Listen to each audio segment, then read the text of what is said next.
আর আমরা এগুলো পাওয়ার যোগ্যই নই, শুধুমাত্র আল্লাহর দয়ার কারণে এগুলো পাচ্ছি, তাহলে আমরা এখানে বেশ ভালোভাবেই বুঝতে পারছি যে এই জিনিসগুলো আমাদের প্রাপ্য না। আল্লাহ সুবহানাহু ওয়া তাআলা আমাদের দয়া আর করুণা করেন, যেহেতু তিনি তার বান্দাদের, তার ভৃত্যদের ভালোবাসেন, সেজন্য এগুলো দিচ্ছেন। আল্লাহ পবিত্র কোরআনে বলেছেন, সূরা নাহাল অধ্যায় নম্বর 16 আয়াত নম্বর 61, যদি আল্লাহ সুবহানাহু ওয়া তাআলা মানুষকে তাদের সীমা লঙ্ঘনের জন্য কোনো শাস্তি দিতেন, তাহলে পৃথিবীতে জীবজন্তুই আর বেঁচে থাকতো না। এই সব কিছু পাচ্ছি আমরা আল্লাহ তাআলার ফজলের কারণে। এটা আল্লাহর দয়া, আল্লাহ তাআলার অশেষ রহমত। দ্বিতীয় প্রশ্ন, এটাও করেছেন আমাদের একজন দর্শক, ডক্টর জাকির। আপনি কি আমাদেরকে এই শব্দটার অর্থ বলবেন? লামাম, এখানে এটার অনুবাদ করা হয়েছে ছোটখাটো পাপ। এটা আছে পবিত্র কোরআনের সূরা নাজামে। পবিত্র কোরআনে একটা আয়াত আছে, সূরা নাজম অধ্যায় নম্বর 53 আয়াত 31 ও 32।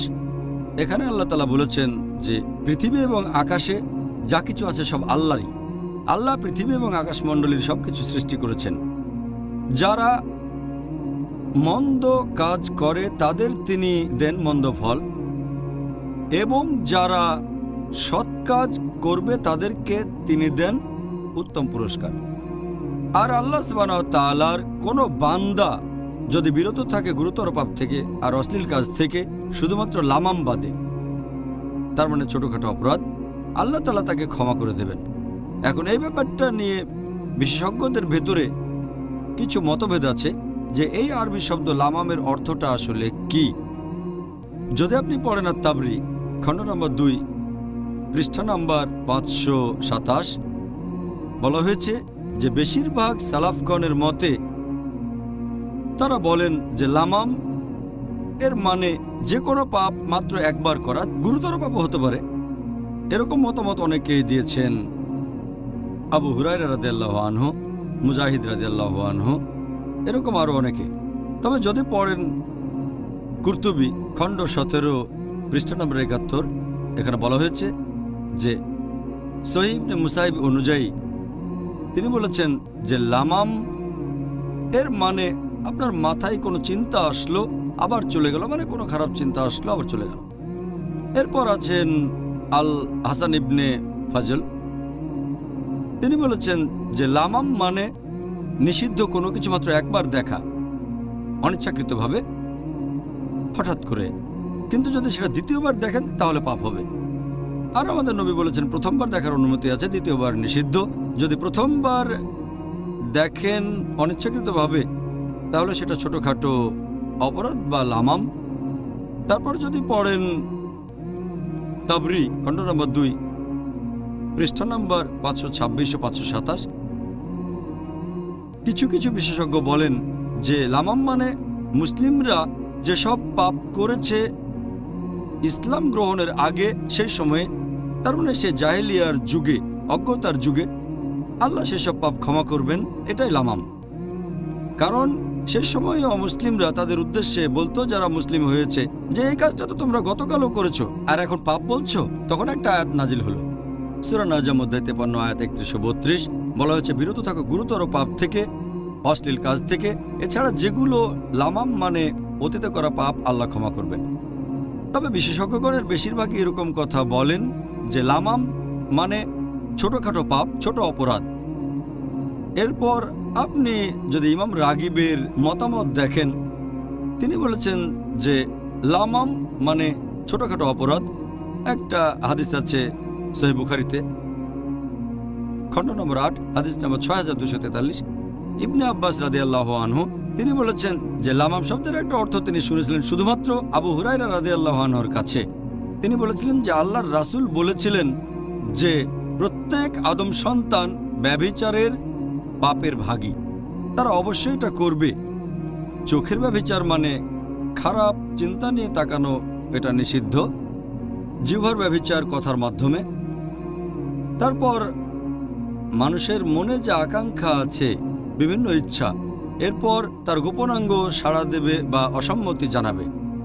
তাহলে লামাম শব্দের অর্থ নিয়ে বিশেষজ্ঞগণের ভেতরে মতভেদ দেখা গেছে। এছাড়া আপনি যদি পড়েন ইমাম আর নাওভীর মতে, তিনি বলেছেন যে লামাম মানে মানুষের যে কাজটা করতে ইচ্ছা হয় কিন্তু করে না, বা করার কথা চিন্তা করে কিন্তু শেষ পর্যন্ত করে না, সে কাজটা করতে চায় কিন্তু করে না, এগুলো ছোটখাটো পাপ। এছাড়াও কিছু বিশেষজ্ঞ বলেন এগুলো নির্দিষ্ট কিছু ছোট পাপ, কিন্তু কুরতুবীর কথা অনুযায়ী খণ্ড নম্বর 17 পৃষ্ঠা নম্বর 70 যে লামাম মানে ছোটখাটো পাপ, ছোট অপরাধ। ইনশাল্লাহ আল্লাহ এগুলো ক্ষমা করবেন। তারা এখানে কোরআনের রেফারেন্স দিচ্ছেন সূরা নিসা অধ্যায় 4 আয়াত 31 যে তোমরা যদি গুরুতর পাপ থেকে বিরত থাকো আল্লাহ তোমাদের লঘু পাপ মোচন করবেন। আপনি বেশ বিস্তারিতভাবেই প্রশ্নটার উত্তর দিলেন ডক্টর জাকির, জাজাকাল্লাহ খায়ের। আমি আশা করছি মুসলিম ভাই বোনেরা এই ব্যাপারটা ভালোভাবে বুঝতে পেরেছেন আর তারা তাদের নিজেদের জীবনে এটা প্রয়োগ করতে পারবেন ইনশাআল্লাহ। এবারে আমরা অন্য আরেকটা বিষয় নিয়ে প্রশ্ন করি, সেটা হলো তওবা করার মাস। এই প্রসঙ্গে দর্শকদের সব প্রশ্ন নিয়ে আলোচনা করতে পারিনি। 1 নম্বর প্রশ্ন, যে আল্লাহর কাছে দোয়া করার সময় তার সাথে দরাদরি করার অনুমতি কি আছে? প্রশ্নটার ব্যাপারে আমাদের আরও বলা হয়েছে, যেমন ধরেন আল্লাহর কাছে কিছু চাইলাম অথবা ক্ষমা চাইলাম, তার বদলে আমার থেকে কিছু একটা নিয়ে যাও, যেমন হতে পারে আমার স্বাস্থ্য। আল্লাহর কাছে দোয়া করার সময় মনে রাখতে হবে যে আল্লাহ সুবহানাহু ওয়া তাআলার দয়া, এটার কোনো সীমা নেই। তার দয়া, তার করুণা, এগুলোকে আমরা সীমাবদ্ধ করতে পারি না, আমরা দরাদরি করতে পারি না। আমরা আল্লাহ সুবহানাহু ওয়া তাআলাকে এভাবে বলতে পারি না যে তাড়াতাড়ি শাস্তি দাও, অথবা বললেন এই জিনিসটা নিয়ে ওই জিনিসটা দাও, দরাদরির মতো। আমাদের বুঝতে হবে যে আল্লাহ সুবহানাহু ওয়া তাআলা পরম দয়ালু, পরম করুণাময়। আল্লাহ পবিত্র কোরআনে বলেছেন সূরা গাফির অধ্যায় নম্বর 40 আয়াত নম্বর 60, তোমরা আমাকে ডাকো আমি তোমাদের ডাকে সাড়া দেব। আল্লাহ আরো বলেছেন সূরা নিসা অধ্যায় 4 আয়াত নম্বর 147 যে তোমাদের শাস্তিতে আল্লাহর কি কাজ যদি তোমরা ঈমান আনো আর কৃতজ্ঞতা প্রকাশ করো। তার মানে দরাদরি করে কোনো লাভ নেই আল্লাহ সুবহানাহু ওয়া তাআলার সাথে। যেটা চান সেটার জন্য দোয়া করেন, লেনদেন করতে পারবেন না, কারণ তিনি পরম দয়ালু। এটা করলে ক্ষতি হবে আমাদেরই যদি এটা করি। আমার একটা হাদিস মনে পড়ে গেল, সহিহ মুসলিমের খণ্ড নম্বর 4 বুক অব জিকির হাদিস নাম্বার 6501। একবার মুহাম্মদ সাল্লাল্লাহু আলাইহি সাল্লাম একজন মুসলিমের কাছে গেলেন যে অসুস্থ, তাকে দেখতে গেলেন। সেই লোক তখন খুবই দুর্বল, হাদিস বলছে মুরগির বাচ্চার মতো দুর্বল। নবী মুহাম্মদ সাল্লাল্লাহু আলাইহি সাল্লাম তাকে বললেন যে তুমি কি আল্লাহ সুবহানাহু ওয়া তাআলার কাছে কোনো কিছু চেয়েছিলে? লোকটা বলল, হ্যাঁ, আমি আল্লাহ তাআলার কাছে দোয়া করেছি যে আমাকে তাড়াতাড়ি করে শাস্তি দাও, যে শাস্তিটা পেতাম আখিরাতে সেটা এই দুনিয়াতে দিয়ে দাও। তখন আল্লাহর রাসূল বললেন যে আল্লাহ তাআলার দেয়া শাস্তি সহ্য করার ক্ষমতা তোমার নেই। তোমার আসলে বলা উচিত ছিল রব্বানা আতিনা ফিদ দুনিয়া হাসনাতাও ওয়া ফিল আখিরাতি হাসনাতাও ওয়া কিনা আযাবান নার। এই দোয়াটা আগেও বলেছি যে হে প্রতিপালক আমাদের কল্যাণ দাও এই দুনিয়াতে আর আখিরাতে, আর আমাদের দোজখের আগুন থেকে রক্ষা করো। সূরা বাকারা অধ্যায় নম্বর 2 আয়াত নম্বর 201। তারপর নবী সাল্লাল্লাহু আলাইহি সাল্লাম তার জন্য দোয়া করলেন, এরপরে সেই লোক সুস্থ হয়ে উঠল।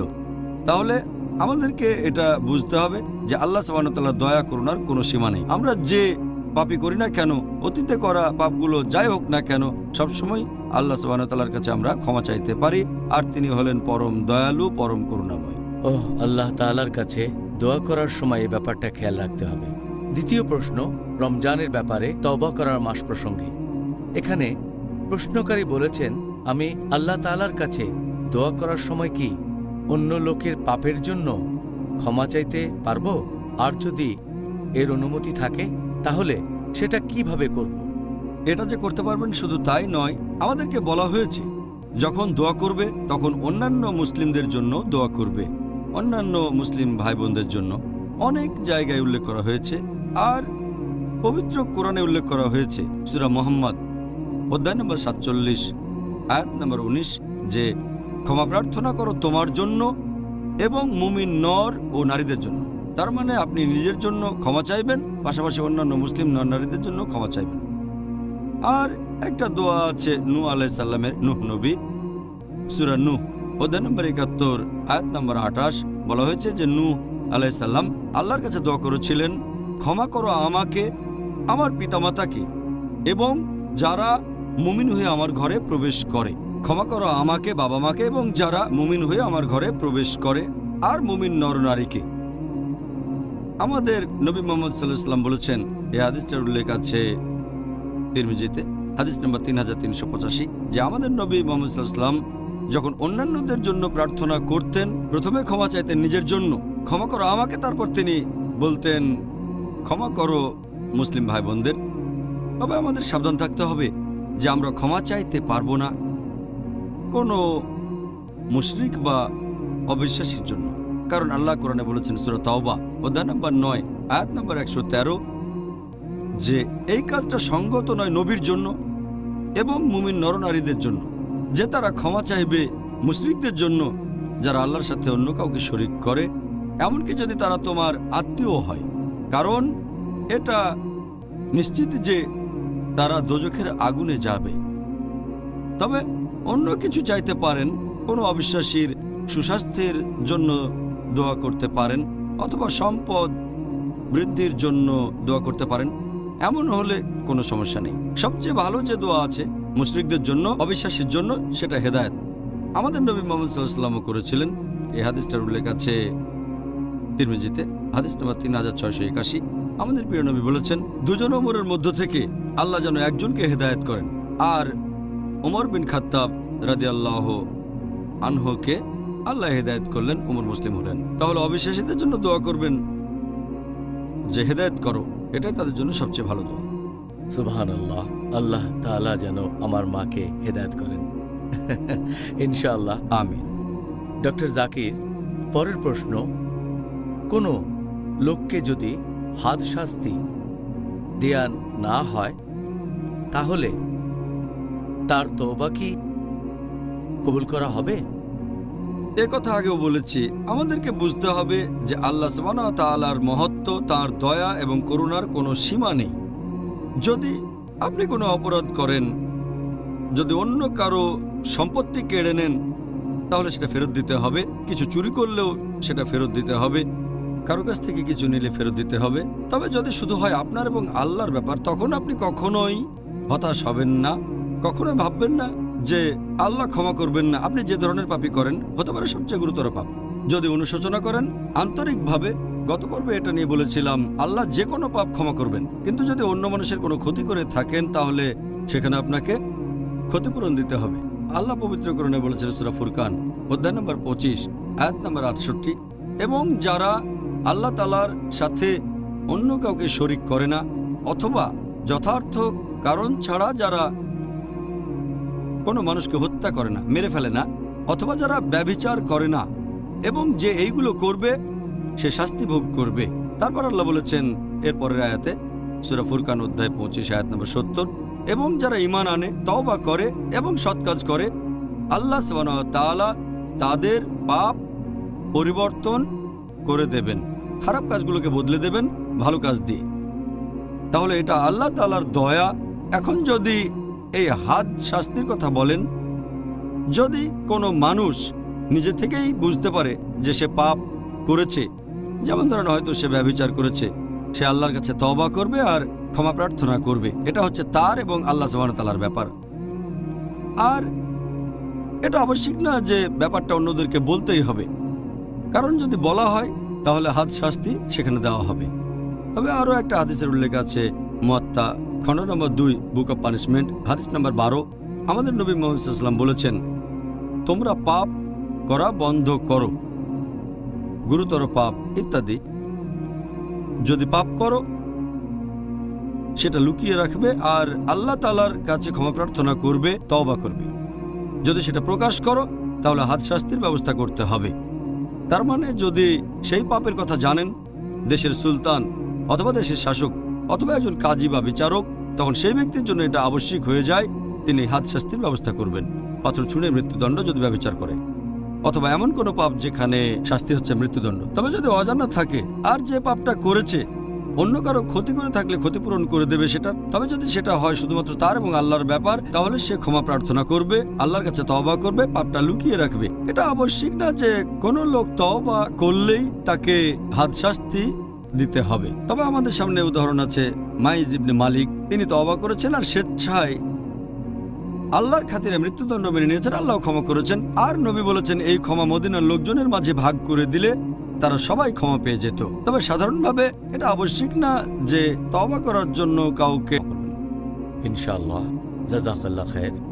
তাহলে দর্শকদের কাছ থেকে এবার পরের প্রশ্ন হচ্ছে, আমি জানতে চাচ্ছি যে অনুশোচনা বা তওবা করার আগে আমাদের জন্য অজু করা এটা কি বাধ্যতামূলক?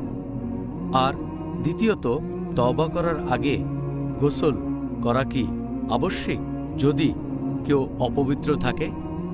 পবিত্র কোরআনের আয়াতের কথা যদি বলতে হয়, আমি কোরআনের এমন কোনো আয়াত জানি না অথবা আমাদের নবীর কোনো সহিহ হাদিস যেটা বলছে যে অজু করা বা গোসল করা এটা তওবা করার আগে হচ্ছে বাধ্যতামূলক। যদি তওবা করতে চান আল্লাহ তাআলার কাছে তওবা করেন, অজু করা আবশ্যিক না, এমনকি গোসলও আবশ্যিক না। তওবা করতে পারেন একেবারে সরাসরি, শুধুমাত্র যদি সে হয় অবিশ্বাসী, একজন মুশরিক বা কাফের, সে ইসলাম গ্রহণ করলে তখন তাকে গোসল করতে হবে। এটা মুহাম্মদ সাল্লাল্লাহু আলাইহি ওয়াসাল্লামের একটা হাদিস। নবী বলেছেন কায়েস বিন আসিম রাদিয়াল্লাহু আনহুকে, যখন তিনি ইসলাম গ্রহণ করলেন, যে গোসল করো, তার মানে পবিত্র হতে হবে। এটা বাদে তওবা করার সময় অজু করা আবশ্যিক না, গোসল করাটাও আবশ্যিক না। এই সংক্ষিপ্ত উত্তরের জন্য ধন্যবাদ ডক্টর জাকির। এবারে আজকের শেষ প্রশ্ন, শয়তান। এই প্রশ্নটা শয়তান প্রসঙ্গে। শয়তান মাত্র একবার আল্লাহকে অমান্য করেছে, এজন্য সে অভিশপ্ত। মানুষ আল্লাহকে অমান্য করার পরও আল্লাহ মানুষকে ক্ষমা করেন। তিনি ক্ষমা করেন যদি মানুষ তওবা করে। আজকে ইবলিস শয়তান তওবা করলে আল্লাহ কি তাকে ক্ষমা করবেন? যদি পবিত্র কোরআন পড়েন, আদম আলাইহিস সালাম এবং ইবলিসের গল্প কোরআনের বেশ কয়েক জায়গায় বলা হয়েছে। সূরা বাকারা অধ্যায় 2, সূরা আরব অধ্যায় 7, সূরা হিজর অধ্যায় 15, সূরা কাফ অধ্যায় 18, অনেক জায়গায়। যদি আপনারা সেই গল্পটা পড়েন, সেখানে আদম আলাইহিস সালাম যখন তিনি তার ভুল বুঝতে পারলেন, আল্লাহর কাছে তওবা করলেন, আল্লাহ তখনই তাকে ক্ষমা করে দিলেন। এছাড়া হাওয়া আলাইহিস সালামকে আল্লাহ ক্ষমা করলেন। তবে যদি আপনি ইবলিসের গল্পটা দেখেন ভালো করে, এটা আছে কোরআনে সূরা আরব অধ্যায় 7 আয়াত 14। ইবলিস যখন আল্লাহকে অমান্য করলো, আল্লাহ বললেন যে আমি ফেরেশতাদের বললাম তোমরা আদমকে সিজদা করো, সবাই সিজদা করলো ইল্লা ইবলিস, ইবলিস বাদে। এটা আছে সূরা বাকারা অধ্যায় 2, সূরা আরব অধ্যায় 7। তবে আল্লাহর কাছে তওবা করার বদলে ইবলিস বলল, এটা আছে সূরা আরব অধ্যায় 7 আয়াত 14, যে পুনরুত্থানের দিবস পর্যন্ত তুমি আমাকে অবকাশ দাও। এখানে অবকাশ মানে আমার শাস্তিটা তুমি দেরিতে দাও, আমাকে একটু অবকাশ দাও, তারপর দেখো কি করি। সে আল্লাহ তাআলাকে চ্যালেঞ্জ করেছে। চ্যালেঞ্জ করলাম, আল্লাহ বলেন সূরা আরব অধ্যায় 7 আয়াত 18, ইবলিসকে অবকাশ দিয়ে তিনি বললেন যে মানুষের মধ্যে যারা তোমাকে অনুসরণ করবে আমি তোমাদের সকলকে দিয়ে জাহান্নাম পূর্ণ করব। এখন ইবলিসের তওবা বা অনুশোচনা করার কোনো প্রশ্নই আসবে না, কারণ আল্লাহ আরও বলেছেন সূরা হিজর অধ্যায় 15 আয়াত 34 যে ইবলিস হচ্ছে অভিশপ্ত। আল্লাহ তাআলা ভবিষ্যৎ সম্পর্কে জানেন যেগুলো দেখা যায় না, তাই আল্লাহ আগে থেকেই জানেন যে এই ইবলিস কখনোই তওবা করবে না। আল্লাহ পবিত্র কোরআনে বলেছেন সূরা বাকারা অধ্যায় 2 আয়াত 7 ও 8, আল্লাহ বলেছেন খাতামাল্লাহ কুলুবিহিম, আল্লাহ তাদের হৃদয় মোহর করে দিয়েছেন যারা হচ্ছে কাফির, এবং তারা কখনোই সরল পথে আসবে না। এছাড়াও আরো উদাহরণ আছে যে আল্লাহ তাআলা বলেছেন সূরা লাহাব সম্পর্কে, যে ছিল খুব বড় একজন শত্রু আমাদের প্রিয় নবীর। আল্লাহ একথা আগেই বলেছেন সূরা লাহাবে, তিনি বলেছেন তাব্বাত ইয়াদা আবি লাহাব ওয়া তাব। এই আবু লাহাব আমাদের নবীর খুব বড় একজন শত্রু ছিল, আর সে বলেছিল সে কখনোই ইসলাম গ্রহণ করবে না, সে দোজখের আগুনে পুড়বে। এটা আগেই বলা হয়েছে। সে কোরআনকে ভুল প্রমাণ করতে পারতো যদি বলতো যে আমি মুসলিম, যদি শাহাদা দিত। 10 বছর সময় পেয়েছিল, কিন্তু সে মুসলিম হয়নি। আল্লাহ জানতেন সে তওবা করবে না। কিভাবে আল্লাহ সুবহানাহু ওয়া তাআলা জানেন ইবলিস কখনোই তওবা করবে না, সেজন্য তিনি বলেছেন নিশ্চয়ই ইবলিস তোমাদের প্রকাশ্য শত্রু। আল্লাহ কোরআনে বলেছেন সূরা বাকারা অধ্যায় 2 আয়াত 168 যে ইয়া আইয়ুহাল্লাযিনা আমানু, হে মানুষ জাতি, সাবধান থাকো খুতুওয়াতুশ শয়তানের ব্যাপারে, মানে শয়তানের পদচিহ্ন, কারণ নিশ্চয়ই সে তোমাদের এক প্রকাশ্য শত্রু। তাহলে কোরআনের এই আয়াতগুলো থেকে আমরা বুঝতে পারছি যে ইবলিস কখনো তওবা করবে না। আল্লাহ এটা জানেন, আর সেজন্যই বলেছেন যে ইবলিস হচ্ছে মানুষ জাতির প্রকাশ্য শত্রু আর সে অভিশপ্ত।